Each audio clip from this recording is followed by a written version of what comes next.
Who is Thomas Harrison Lord? Is a sim racing and racing game journalist, which basically means I write more than I play at the minute. Do you consider yourself the Shakespeare of Sim Racing? Person was Tom that approached you about Traxion back. How was the feeling? It was hard not to say yes immediately, but at the same time, I was in a really great place as well. Thomas, thank you so much for joining here on the podcast. We always open with the first question is, what means sim racing for you? It means an awful lot because I have grown up. I think my first word was car because my dad used to leave car magazines on the side, and I think from there that was just my passion in life, and I wasn't affluent or talented enough to become the next Lewis Hamilton, right? Okay. And I wasn't, I wasn't.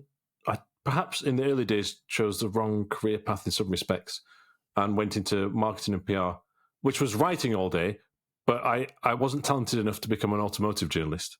And sim racing allows me to actually be a kind of automotive journalist and race of sorts, but not in the real world, let's say. And it's everything. To answer the question in one word, it means everything. Yeah. Okay, that's beautiful. I have a big script with questions about what we will talk it, but these last days change everything. We are recording. We are recording with 1 month advance from when going to be published. But Traxion is back, and I think from your part, take us a little bit weight from the shoulder. Yeah, Traxion is back. You said it. Traction's back, and it's really exciting and energizing, and also quite scary. Okay. So we have targets we need to hit, and we need to make sure we earn enough revenue to stay alive. At the same time, there's only so many hours in a day, and there's a relatively small team behind it. So it's a big team effort, but I think we're all extremely motivated and happy and relieved that something could happen, because I think we spent nearly 3 years building it up, and it would have been a shame to end it there. Having said that, when we were made redundant and shut down, no hard feelings to our former owners, Motorsport Games, at all. They're great people, trying to do great things, and also I was very fortunate, and so were some of my colleagues, to find work elsewhere in sim racing space. So thank you very much for those opportunities.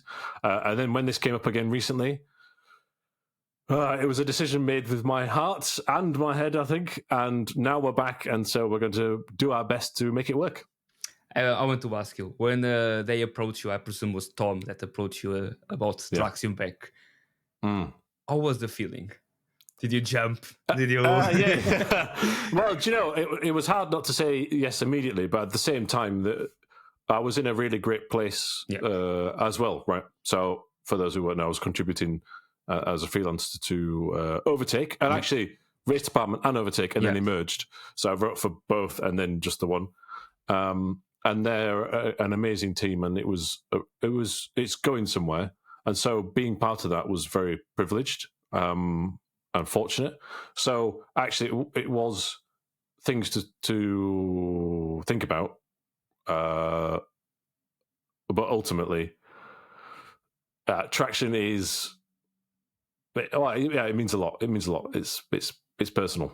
Yeah, on the last week, because now I'm recording, I made a video about the sim racing news, and I put Traxion is back, and I call you once again the Shakespeare of sim racing, and I think that is because you saw a little bit on evolution, even on Overtake, the way that they write it after you've been there.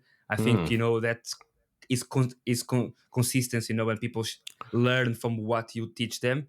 Yeah, and I'm happy because John, I think, is one of the best faces in front of sim racing.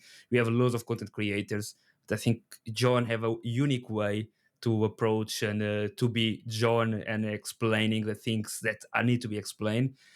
I presume that Ross is back to editor part of the team. He is, yeah. Any more members that are coming back to Traxion? So basically, there's myself, John, and Ross, and Osley. Now, Osley Beatty wasn't ever on camera, and he didn't really. But he was rarely. He made some brief appearances, but if you didn't watch those specific videos, you wouldn't have seen him.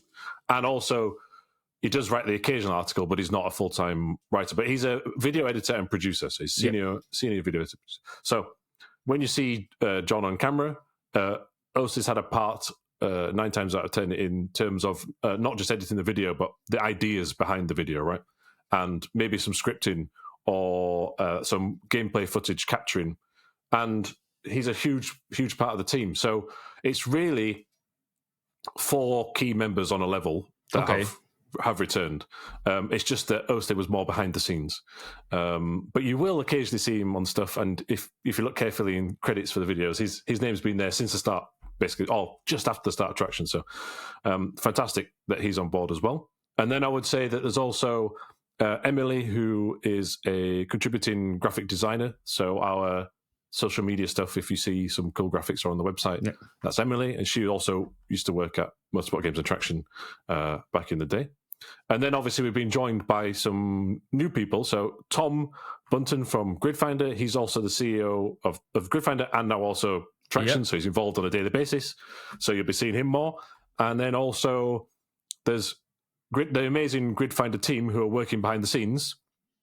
Traxion can access some of their skills whenever they're free, right? So they're not working on Traxion full time. But for example, there's several, but Mick comes to mind because he just made he'll be making reels, TikToks, YouTube shorts, and he does that for Gridfinder already and their social media, and he'll be helping with some social media stuff. At the minute, it's me, but it'll be more Mick soon. And there's a lot of content helping him. It's a lot of content for you guys put because Traxion cover everything. Yeah, if he's gaming and have wheels, Traxion is there. maybe once we're back up to speed and we've done a month or 2, excluding the launch, because that's a big panic and a big rush for the Viva launch, right? Then we can hopefully see and assess if we need some additional resource and speak to some new team members as well, right?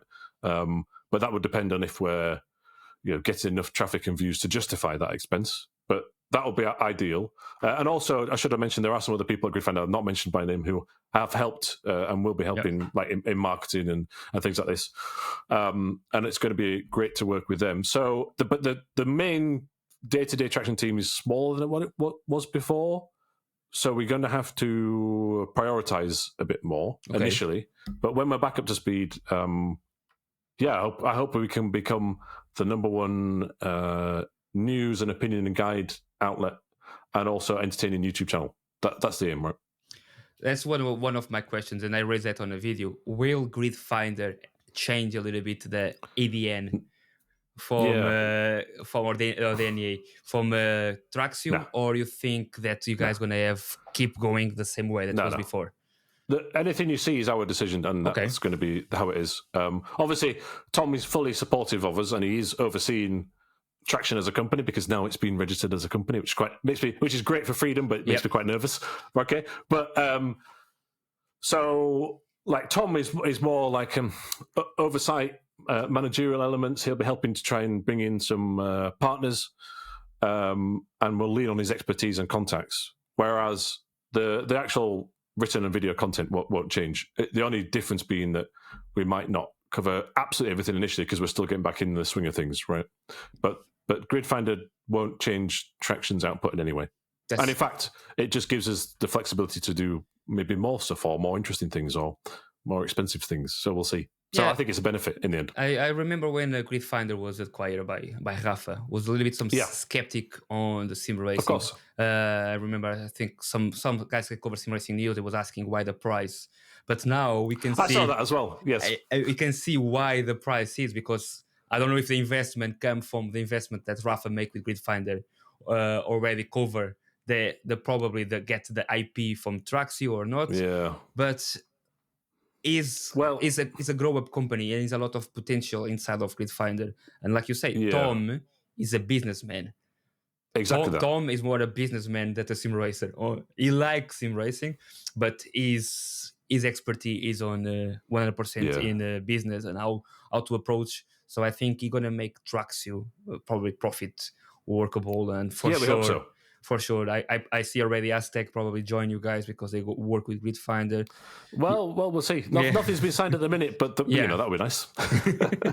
And I see now they make an agreement with IMSA and iRacing as a Gridfinder. That's going to opens a lot of doors. But if you have to choose some new members of Traxion, which ones will you like to see? Well, I'm not sure. I think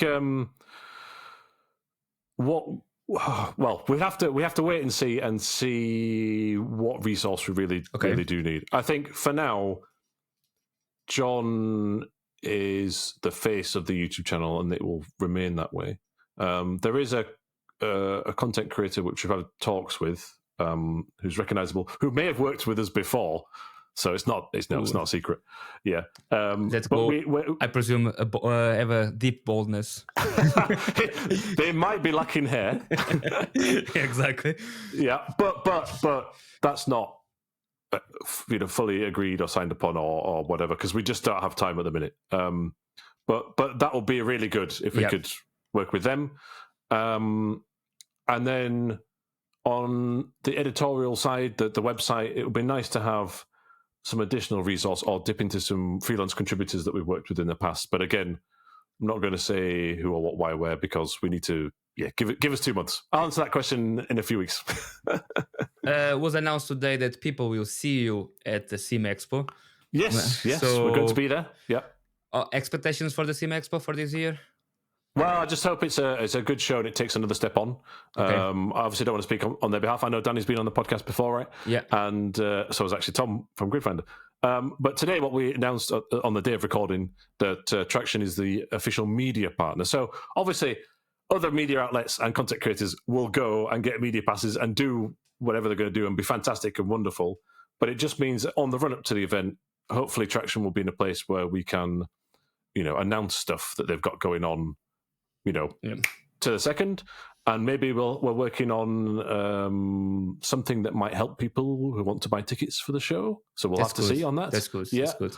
So the key thing there is to try and pass on something to the community to help them out with that. And then, there'll be other smaller announcements and things around what we can do with them. So the key thing is, aside from the media partnership, we will be there making content, trying to show the world what's really cool and exciting about the sim racing industry in general. So we're excited for the show, but the show is also a gathering and a place where companies can really show off what's coming next, what the next innovations are. That's what really gets me excited. So being part of that is going to be fantastic.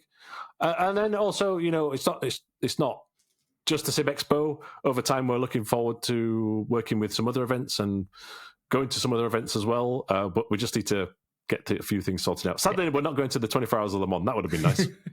that will be cool, but it's too fast, too soon, unfortunately. We might be at Spa 24, but it depends if there's enough there for us to cover, right? Yeah. And there's a few other things we'd like to do, Yeah, you touched on something, is what is coming news for the SimExpo. And one of the big news now is Corsair coming to the... Yeah, this is huge. Yeah. Do you think... This is controversial. Yeah. What's the question? No, because you saw Fanatec there will be news. I did. And for me, it's the first thing you say, whoa, okay, the pedals was no pedals from Fanatec. No, Heusingveld. But the Fanatec there will be like a joke aside. Will be they are coming and they try now to approach Fanatec.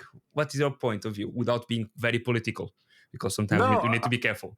Yeah. Well, listen, we tried to contact Fanatec and Corsair and Thomas Scheckermeyer, and this is not the time for them to go on record, is it? No. And I understand that. So what we're in a scenario where we have to read the financial announcements from Endor AG, and then keep our eyes peeled on random German websites if Thomas Schackermeyer's camp publishes a press release or takes over allegedly the Facebook page.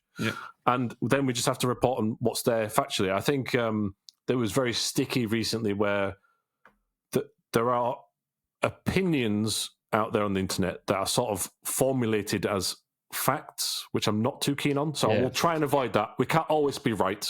But I just want to focus on what's been said by those parties in the public domain for now. And my opinion is Corsair doesn't make a sim rig like that overnight. So if it is as designed as what they say is like GT and Formula without tools and all this, sounds really quite cool. We don't know the pricing or the release date.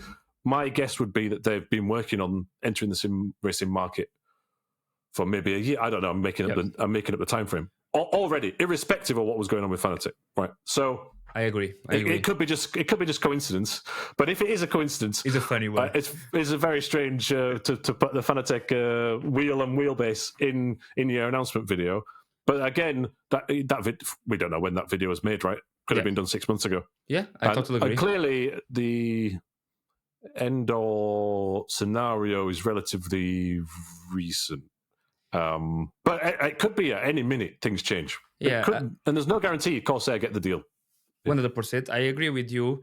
And I talk about, I think people was, when the Corsair announced the intendance and come to news, everyone was pick up Corsair RGB, but everyone forget Corsair Elgato, where everything is Corsair, clean, functional, durability, approachable, easy to use. I think it's nothing that Elgato that you pick up and gonna be, I need to change a lot of things. It's always work. It's something that already exists, and they make it better in some ways or more approachable. So I always think if they come, this company, they're not going to put RGBs and just joking around. I think they will know what they want. So I'm quite exciting. I'm quite exciting. We saw some innovations there already on the rig. I think cable management, the way to interact already with their Elgato system. So that's a win for them. So I like it. It could be really cool if there's Corsair equipment and Fanatec equipment and Elgato and Scuff Gaming, and it all works together, and maybe get some discounts off each if you buy stuff, or it's all coming from the same depot, or it's really easy to ship. So, but one cable management probably. Exactly.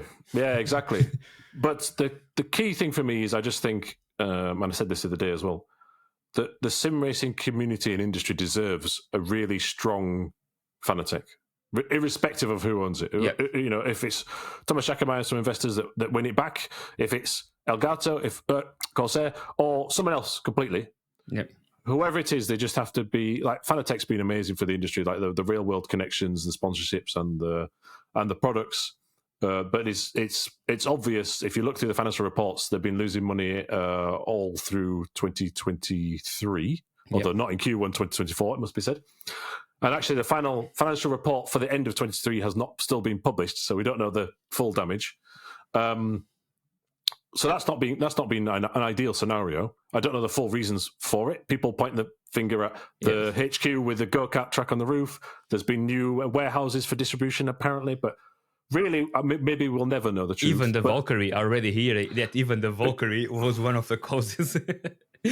I mean, we don't exactly. Here's the thing. So Thomas Shakemeier at Simracing Expo last year, and it's I believe his Aston Martin Valkyrie on the stand. But there's nothing to that could have been something that we don't know where and when that money was attributed. Exactly. He has his personal money, which is different to company money.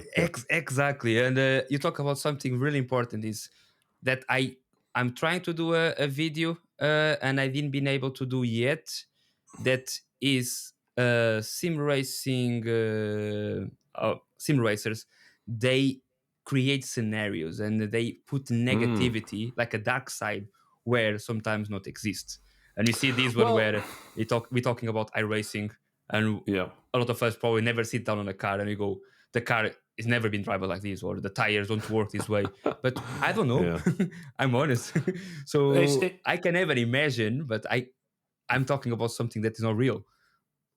Yeah, it's very true. I don't think it's just...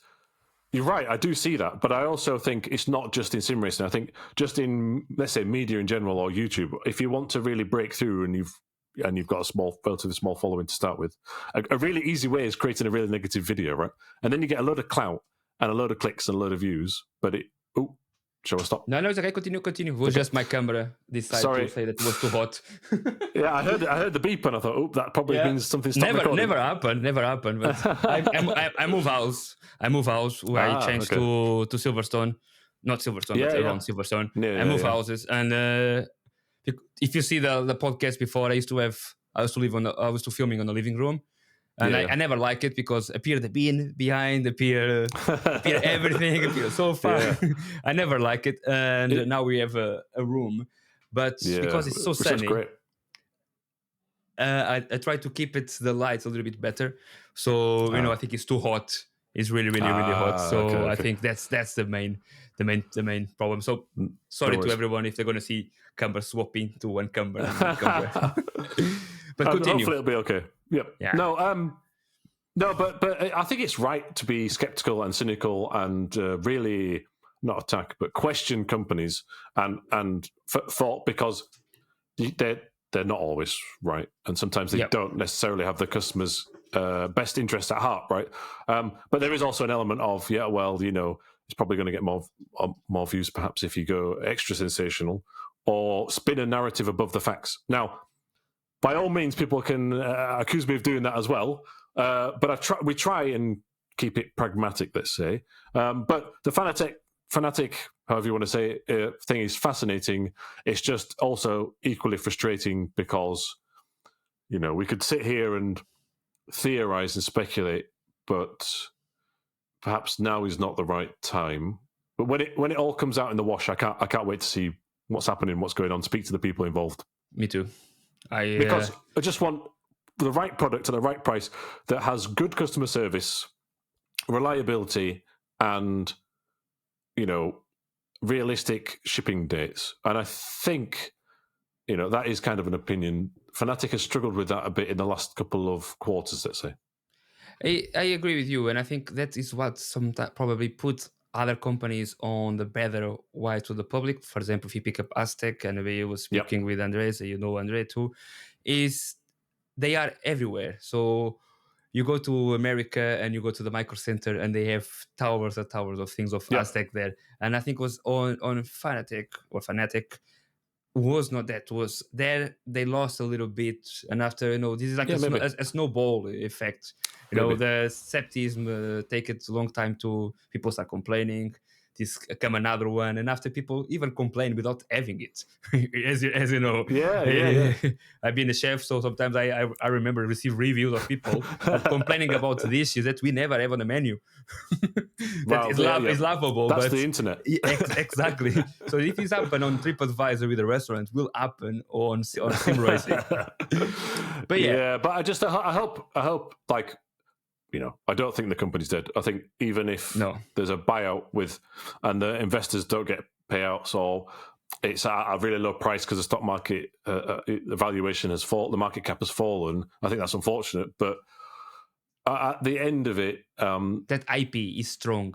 The IP is strong. The customer base is strong. Yeah. People are bought into the ecosystem with that quick release, and they want to continue to support their product, right? So someone will buy it. Totally agree. For a lot or not, I don't know. But in the meantime, other companies are making the most of it, right? And it's interesting in the past 2 or 3 years where there have been people like Acertech, Moser, and others out there who have really tried to eat into the market, and they're probably rubbing their hands in excitement at the minute. Yeah, I don't want to speak for them, but no, but I totally agree. The Sim Racer has more choice than ever, so actually, it's not all bad. We saw that when with the older companies. I think Thrustmaster is probably one of the biggest examples of a company that fell asleep on the waves of what could be easy, because they was development and they was selling. Particularly during COVID, I assume that they sell a lot. It was easy to get it. Amazon deliver. So I think Thrustmaster sells a lot. But after I don't want to say that they done it, but on my point of view, they fall asleep a little bit with that cash flow coming, and the developments are not there. And I think the same thing with Logitech, that I assume is coming strong. I think probably you know better than me, but the Zooms, they are coming with something. Okay. So I expect. Yeah, they are. Well, I see they're at the SimExpo, so they wouldn't be out there if you. That opens the door for something. So we'll see. If you want to come to SimExpo, you want to deliver something. But an important point with Thrustmaster and Logitech specifically, like sim racing isn't their only business, right? So Logitech is huge company with all these computer accessories, and Thrustmaster's big into general gaming accessories and headsets and flight sims. Yep. So whereas some other companies like Fanatec, for example, it doesn't have that, right? Yep. It's purely sim racing, and if there's a little error in that part of the business, it leaves them to be a bit more vulnerable. Perhaps that's my theory. Anyway, I'm not saying that as a fact, but I will agree with you. I think 100% that would. But if you're talking now about surprises of sim racing in 2024, what for you have been the biggest surprise and probably the biggest disappointment until now? Well, do you know? I really like the sim racing industry at the minute. There's a lot going on. Yep. You know, I'm really excited for things, but that's not a question, is it? The biggest disappointment. No, it is. Can be a couple of package. You can say, look, I'm enjoying Automobilista 2 because completely rechange themselves. Le Mans Ultimate, because I think Take Time and Motorsport games finally I think when they put just one egg on the basket, they're putting correctly instead of going with everything. You know better than me. You was involved on a company. That wasn't a surprise, though. So for me, anyway. So I can't really say that. Although I really like the way that game drives, and I think if they build on the potential it's got, it could be it could be something, right? Right there, it's not there, but it's early access, and so they've got some time. I don't want to sound mean or rude. I think this project is in the right place, but the biggest disappointment at the minute is Rennsport, because we're so far into it now, and it doesn't seem to have progressed that much. But I do believe that this year is going to be very, very big for it, and they are going to push forward. And I see the number of job listings they've got to people to actually develop the game. I see that we don't know who, but there's some investment behind it. And I see that they're going to come soon with some other stuff. So I'm really hopeful and positive. But right now, I have to say I'm a bit also I'm open-minded but cynical. That's the expression, because cool feet. Because I played it at the initial launch in 2022 or 2022. You guys been in Berlin, no? Was Berlin? Yeah, we were there. Was a Berlin Munich. Yeah. You've been there. I remember. So I went to the first one and I thought, wow, this is exciting, and it played well in that set build that they had with that equipment. And then when the beta comes out and you play at home and it feels different, you're like, because you're using different machinery and it feels like, okay. Then you're a bit more skeptical to it. And then we went again to the second event in Munich a year later, and I don't think it had moved on enough as I would like to have seen. Okay. It was felt kind of the same. And they were showing mod stuff, but we've only seen in the beta one so far mod that's been transferred across, but I expect there'll be more and stuff. So that's a disappointment, purely because I want to see more of it for the 2 years. Now they're doing something brave where they're developing it in public, but I still wanted to see a bit more. Yeah, that's what I say. You think that development in public is damaged in somehow because I think it's a good idea, but it may be potentially damaging due to the way it's played out. Okay. Because remember, initially it was supposed to be released at the end of 2023, and we're still in a private closed beta in the middle of 2024, right? Halfway through 2024. So it is massively behind the initial schedule. So looking forward to seeing them recover that. I'm not one of these who's saying, oh, it's dead, because there's always a chance for it to be good. And I believe competition is great, but that's a disappointment. On the positive side, there's a little game called New Star GP, which is really cool. It's not a sim, and it's really good fun, I think. So that was a surprise, because that developer made a football game before that on there for mobile, and you sort of think, I tell you, they used to do a game. This was like 2008, 2000, probably even early. That will be the football game, but will be you are a footballer, but was by text. So you need to write if you need to click it, if you're gonna kick the ball, if you're gonna add. And that was quite a game that was easy to play. A lot of people say it was like a championship manager, but so I remember play the game, and after the game came to mobile, and I was quite surprised when, like you say, like when they released it, the game is is good. I will put it. I think on Disappointed, I will put the F1 game. I don't know why. Have you played it recently? I played the beta. Yeah. They sent me the beta to test. Okay. I played a little bit the beta. After, because I was on operation and moving house, I didn't put so much love. I tried the game already twice and annoyed me. I don't know why. It's nothing against Codemasters, nothing against your sports. No. But I think just because these are Unreal Engine 5, they need to do everything new. I think was a risk. So I don't know. And I get a little bit cold feet because EA Sport or EA Games normally do this one. They develop a game. They pick up a publisher. They develop a game on the open source engine. And after they say that it's not working, and they disvanish the game. We saw that one with Burnout and other type of things. So I don't know. I like it, but I don't like it in the same way. So I don't know. Yeah. So we're talking about the Formula One game, right? Yeah. So I'm somewhere in the middle with it.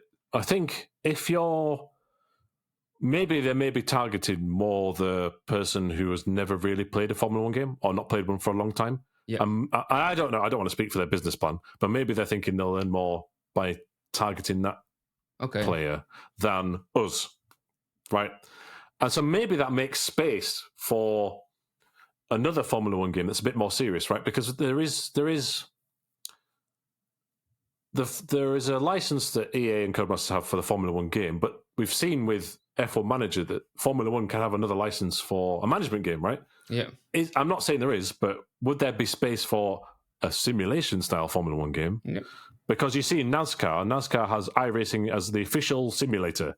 And then there's the NASCAR game, which, okay, now it's with iRacing, but that was a separate contract. Yeah. Separate license group. And after the manager, too. The NASCAR management, I think it's mobile, no? I don't know. There's a mobile game. Yeah. There's also an arcade game, NASCAR Arcade Rush or NASCAR Rush last year. And there's also other things. So I'm not saying Formula One is structured like that, but if you look at the NASCAR licensing agreements, I don't know what's available. And in terms of market, NASCAR is not such a big market as F1 globally. Yeah. So if NASCAR can do it, Formula One can do it. Yeah, maybe. So maybe for me, the Formula 1 24 is a more accessible game than 23. I think they've tried to maybe more focus on the controller player. And they've probably got some stats to say that probably 90% of people play on a controller with a console, which is fine by me. So if they're aiming for that, okay. Exactly. But if as soon as you try and take it a bit more seriously or with a wheel, it kind of falls down a bit, I think. I think you think they should do both games inside?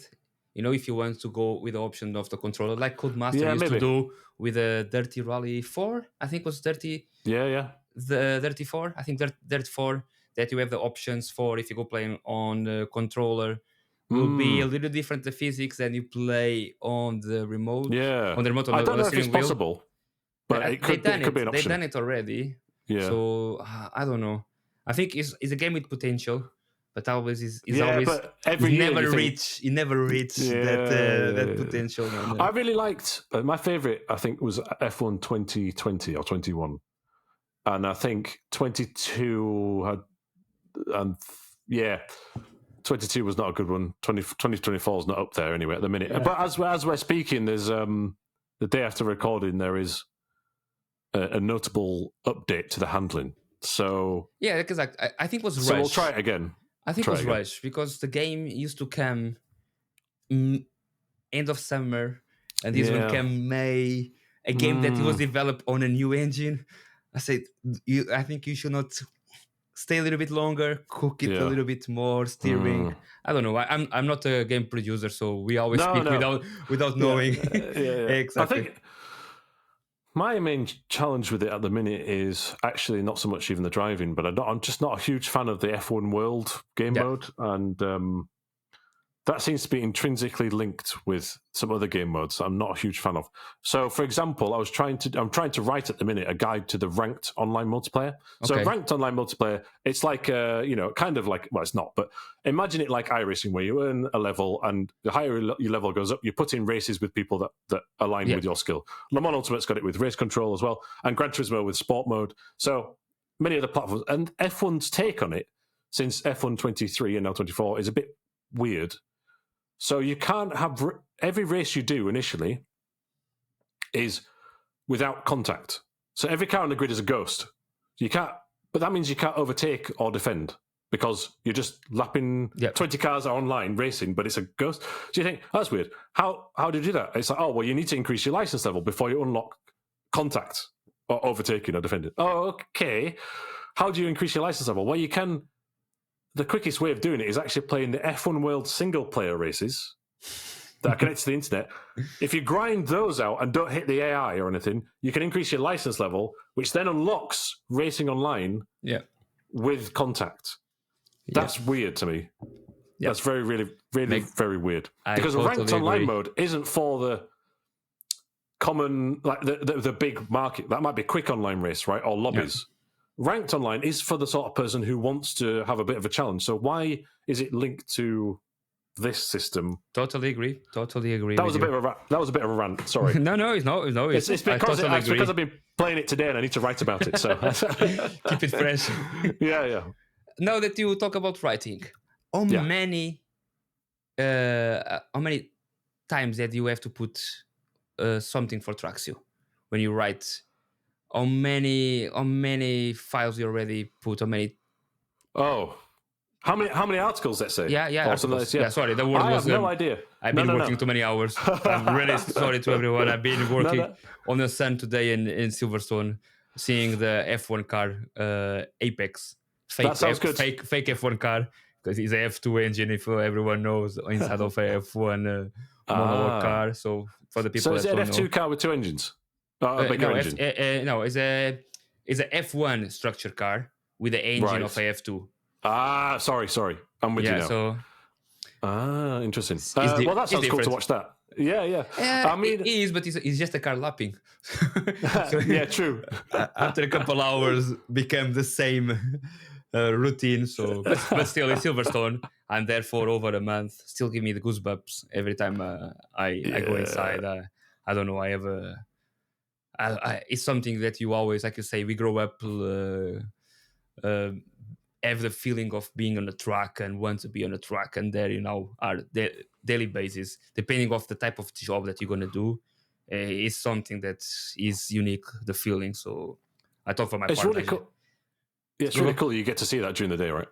Yeah, and to see what's go Yeah. around and the evolution for when come F1, when go to the BTCC or you're going to go to British GT, what's go around, what we need to change. So it's kind of cool. And so far, on the Sim, on the Museo, the Sims, they're using a Assetto Corsa. I know. No, the F1 game that we're talking about there. I know, with a Radical and a Formula Car. Yeah, because you've been there of the opening. I was there at the opening. Yeah. So I remember see you on the pictures. So that's quite controversial, no? Because you have Silverstone,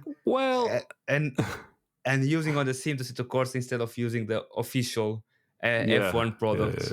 It's quite funny. I don't want to speak too much for them, but they've got a partnership with the Radical, the racing car, and so for the Sim Center. So I think the Radical's not in the Formula 1 game, so they've got Assetto Corsa. There's an official mod of the Radical in Assetto Corsa. So when you go there, the Sim Center, that's what you drive. Yeah. And then I think you can also have a Formula car of sorts as well. But I think maybe it's a Radical thing. But you're right. It's interesting how they don't use the Formula 1 game. And also, I thought it was interesting how if you go to F1 Arcade, I don't know if you've seen this in London, there's like a bar that's like official Formula 1 F1 Arcade where you can... Yeah. That's not the Formula 1 game either. That's R Factor 2 modded officially. But anyway, I think you asked me how many articles I wrote, and I think I've written just over 2,000 for Traxion. I just looked it up. Are you sure? I was thinking it was much more. I don't know why. I think it's just 2,000.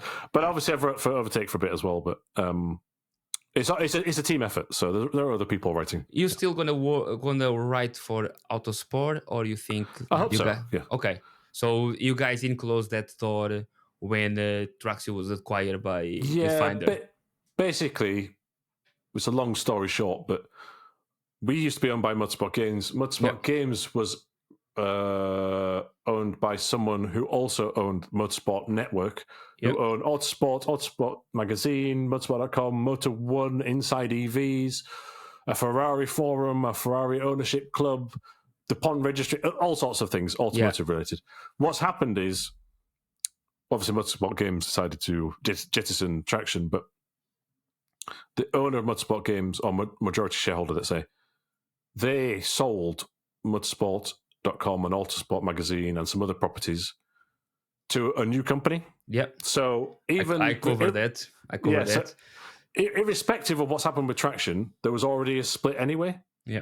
But myself and Ross, we contribute and we hope to continue game reviews for Autosport magazine. So Ross did F124 just very recently, and I did MotoGP 24 just recently. So, and some of those may be put on the websites as well. So we are obviously full-time with Traxion, but we really enjoy working for Autosport magazine as well. It's a real buzz. It's quite old-fashioned, but to see the magazine with your name in it's quite cool. So, we love it, and we hope to continue with that.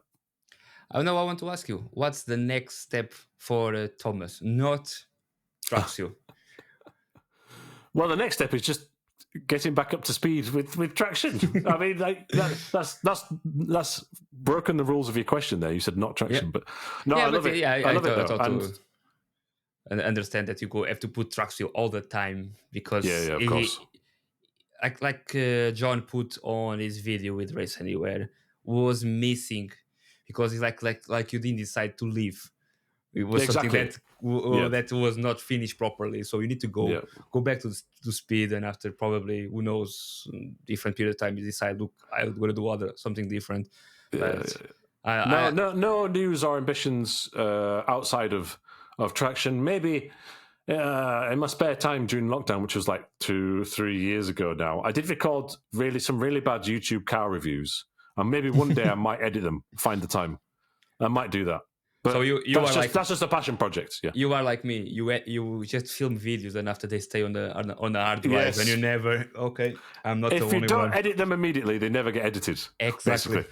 I think you. I don't know. From my part, I develop after and afraid of doing it because my spirit already changed completely from what I have to edit. So I already don't feel. I already don't feel that video. I really don't feel that the thing that I was speaking. So I go and I say, why I talk this? Why I'm saying this? So I don't know. I thought for me, I'm a very bad editor. I still learning. Like we were speaking before the podcast, is what life brought to us changes a little bit. So I have to relearn how to do a lot of things like speeching, and I'm still go to doctors to learn how to put the words outside, because sometimes it's some slurrish doing to the cancers and to treatments, and that's why sometimes my voice is not very pleasurable, and I'm sorry for that. But it is what it is. You don't need to apologize. No, it is what it is. But yeah, I'm really happy with the way that things are coming, and Traxion is needed. I'm talking from my part. Traxion is needed because what you write a lot of times is I use it to change my perspective or to evolve my perspective about something that I want to write. Well, thank you.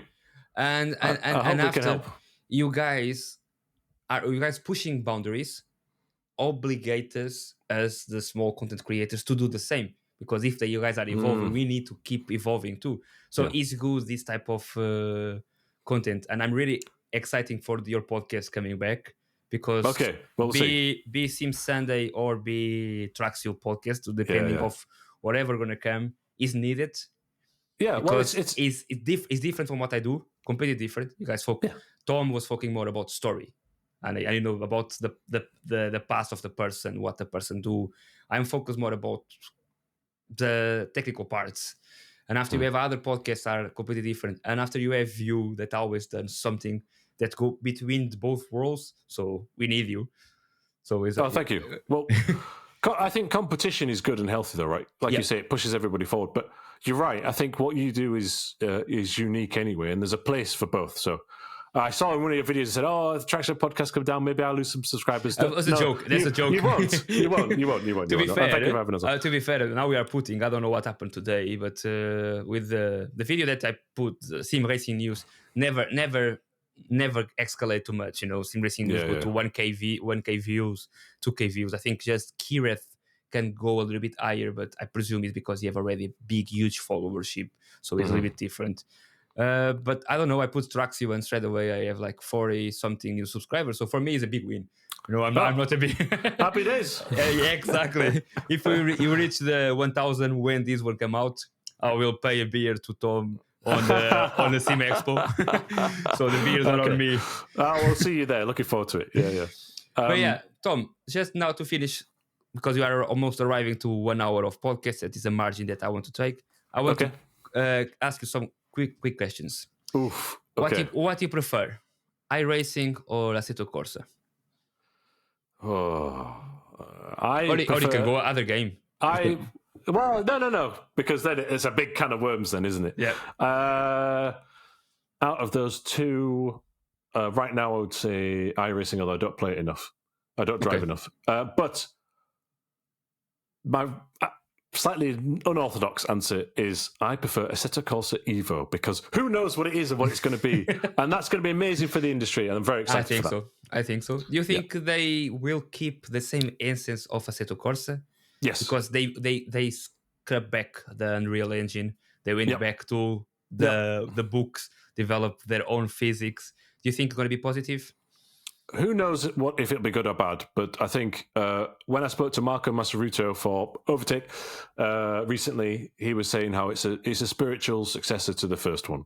So read into that what you will, but that I have that on record. It's published, so he says it, and so we'll have to find out. I expect it to have a mixture of like road cars and race cars and licensed tracks, and I love that. So yeah. And I think we'll see. What they already laser scan for the Assetto Corsa competition, probably they can use it. Yeah, so maybe. Like North Live, they're gonna use it, and we're gonna have North Live with the road cars. That's gonna be something that people are always wanted. You know, I love that in Gran Turismo. So but with their Assetto Corsa physics will be great. Anyway, I digress. These are supposed to be quick questions, and that wasn't very quick. It's okay. Quick question is, what do you think about Ian Bell new game? Yeah, looking forward to it. The name is always changing. I don't know if until then the name is going to change from GT Revival to GTR Revival. It's been changing. They went back to the Madness engine from what I hear about. No, don't think so. He hinted on a tweet, didn't he? But I think that's not the case.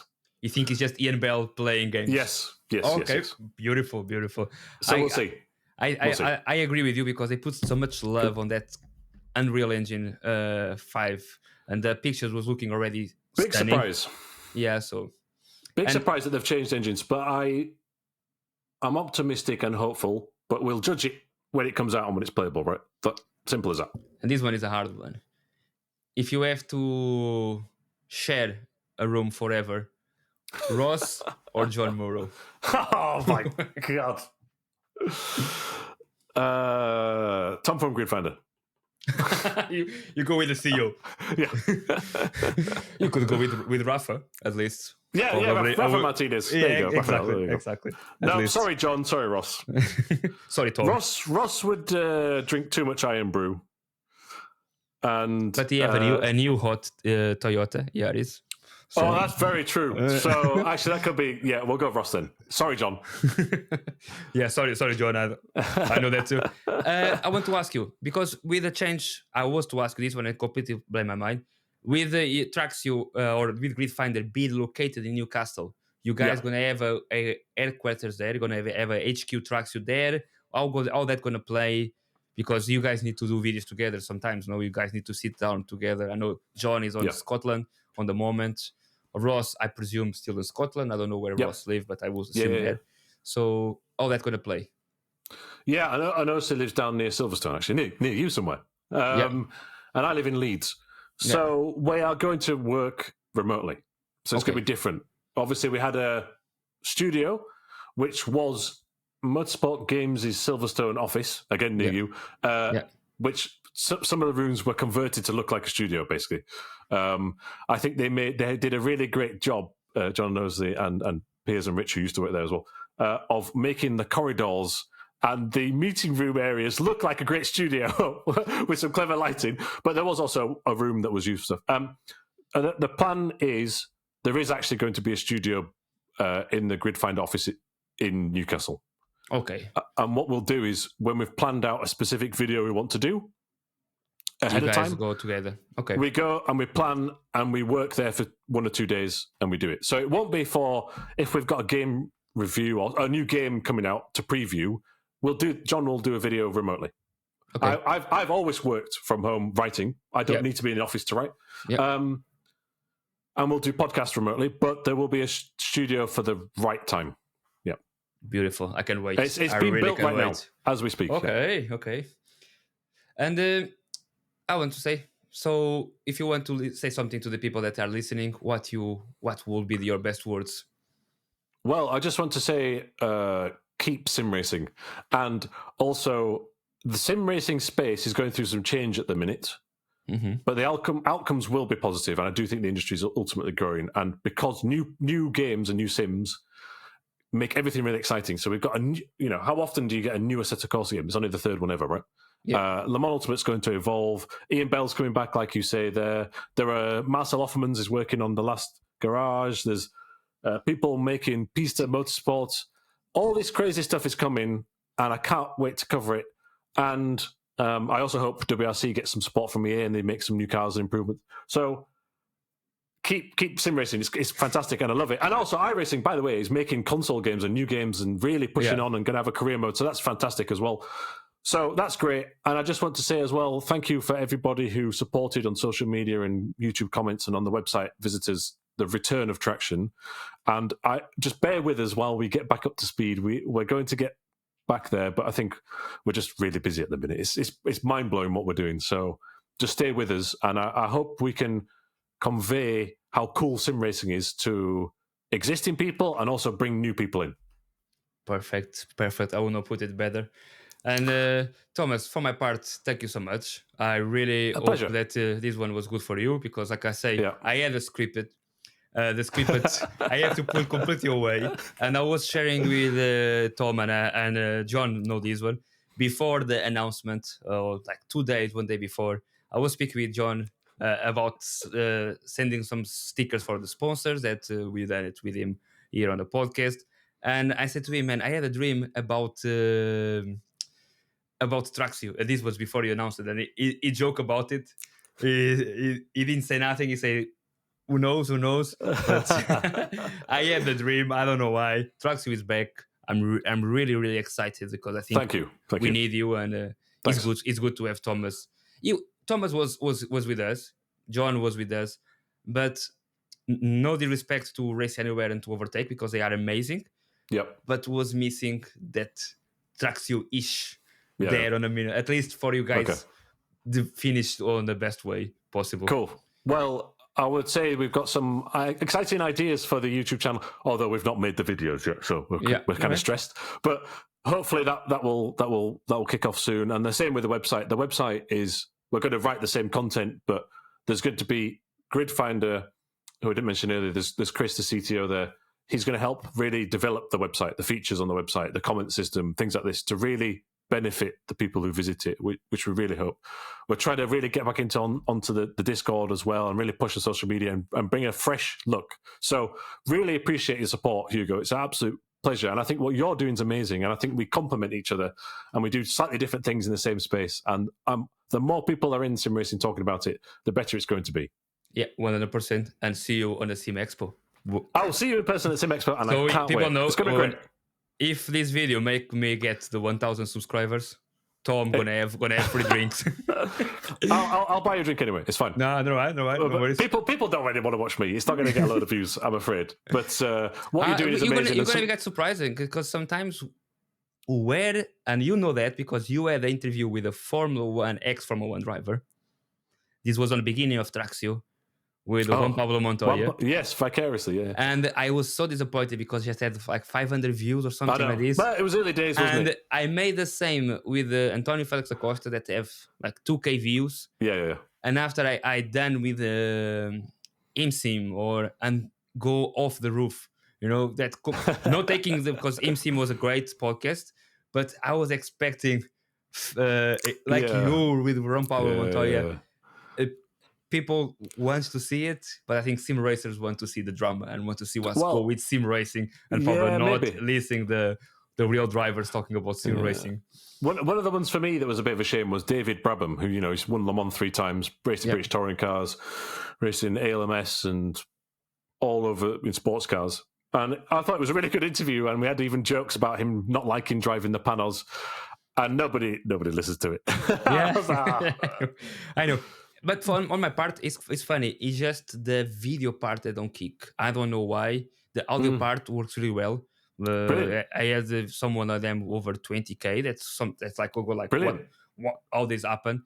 Yeah, but the YouTube part, I think I'm too ugly. I'm not. No, come on. It's just algorithm things. And yeah, it could be. I'm very sorry. I'm going to ruin your algorithm with. But no, those. I'm gonna put Gridfinder. I'm gonna put Traxion. I'm gonna put Rafa.